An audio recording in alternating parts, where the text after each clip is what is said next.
1927 жылы «Әйел теңдігі» журналында жарияланған Жүсіпбек Аймауытовтың қаламынан туған психологиялық романы «Ақбілек». Ақбілек шығарманың басты тұлғасы әкесі мен анасының алдында өскен қазақтың таңдаулы қызы. Ақылына көркі сай, тәрбиелі, сүйкімді, нағыз қазақ қызының символы. Елінен жат шығып көрмеген, 12-де бір гүл ашылмаған осындай періште қыздың орыстардың қолына тап болуы трагедия басы еді.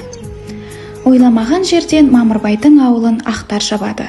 Қайран әке өз баласын кәпірге қайдан қисын.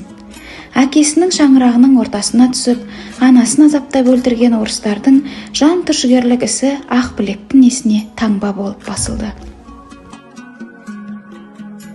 Қарамұрт офицердің ойыншығына айналған қыздың бір намысы тапталып, жанына жазылмас жара салынды.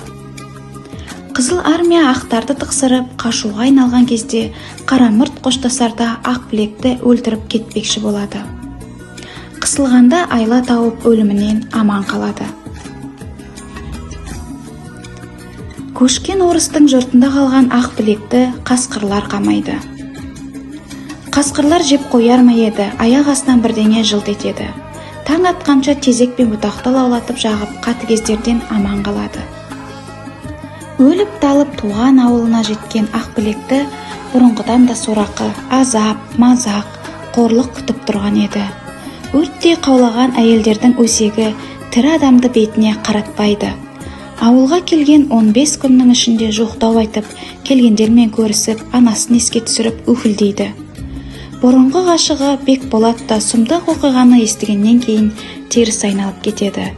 Бұрынғыда еркелететін анасы жоқ, әкенің қабағын баққан Ақбілек өзіне деген мейірімділіктің жоқ екенін сезеді. Жан жақты талауға түскен Ақбілекке Әмір ағасының әйелі Ұрқия шын жанашырлық танытады. Қарамұрт офицерден біткен баланы бағып, жетілдіру кез келгеннің қолынан келмейтін ерлік іс деп айтар едім. Романның соңында Ақбілек қиындықты жеңген батыл ана деген қорытындыға келтіреді.